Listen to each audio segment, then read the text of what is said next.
بسم اللہ الرحمن الرحیم۔ ناظرین اکرام السلام علیکم۔ ہم دوبارہ آپ کو دا لیٹسٹ ٹیلی ویژن پہ خوش آمدید کہتے ہیں۔ ہم نے پہلے ایک ویلاگ کیا تھا جس میں ہم نے نبی کریم علیہ الصلوۃ والسلام کے واقعہ شق صدر کا منظر بیان کیا تھا۔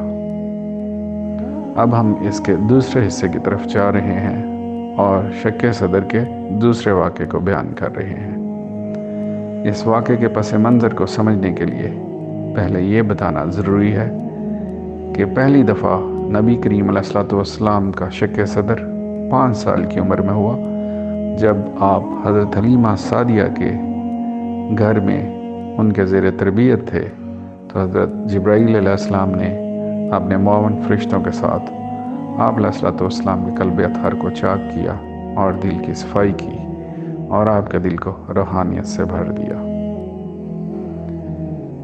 اب ہم دوسرے واقعے کی طرف آتے ہیں۔ دوسری صفائی اس وقت ہوئی جب نبی اکرم صلی اللہ علیہ وسلم کی عمر 52 سال تھی۔ یہ واقعہ آپ کی نبوت کے 12ویں سال کے دوران ہوا۔ اس وقت نبی اکرم صلی اللہ علیہ وسلم مکہ مکرمہ میں موجود تھے اور اپنی نبوت کا پیغام لوگوں تک پہنچانے کی کوشش کر رہے تھے۔ آپ صلی اللہ علیہ وآلہ وسلم نے بہت ساری مشکلات اور مخالفتوں کا سامنا کیا، لیکن آپ کے عزم صمیم اور حوصلے میں کوئی کمی نہ آئی۔ ایک دن جب نبی اکرم صلی اللہ علیہ وسلم مکہ مکرمہ کے مکان میں موجود تھے تو آپ کو کسی تبدیلی کا احساس ہوا۔ اچانک ایک انتہائی روحانی اور حیرت انگیز منظر پیش آیا۔ آپ صلی اللہ علیہ وسلم محسوس کرنے لگے کہ کوئی غیر معمولی تبدیلی ہو رہی ہے۔ آپ کے دل میں ایک نرم و ملائم احساس ہوا کہ جیسے آپ کا دل صاف اور کشادہ ہو رہا ہو۔ یہ وہ لمحہ تھا جب اللہ تعالیٰ نے فرشتوں کو بھیجا تاکہ نبی اکرم صلی اللہ علیہ وسلم کے دل کو دوسری بار شک کیا جائے اور صاف کیا جائے۔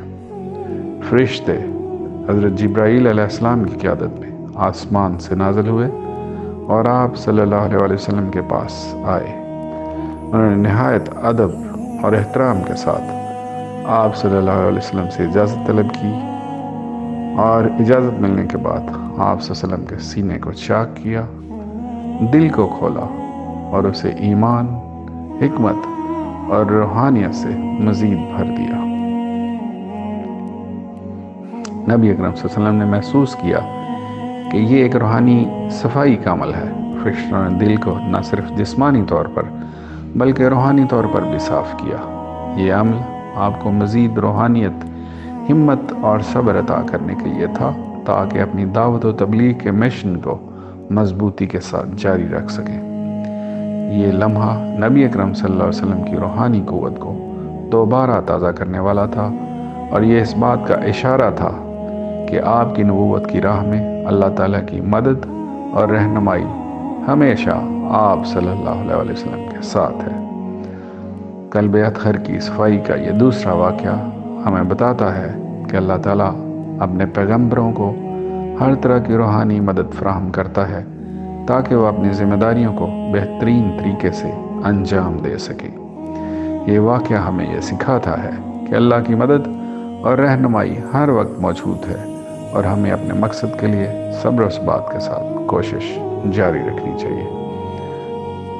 ناظرین اکرام، اگر آپ کو ہماری یہ ویڈیو پسند آئی ہو تو براہ کرم ہمارے چینل کو سبسکرائب کریں، اس ویڈیو کو لائک کریں، اپنے دوستوں کے ساتھ شیئر کریں تاکہ زیادہ سے زیادہ لوگ اس اہم موضوع سے آگاہ ہو سکیں۔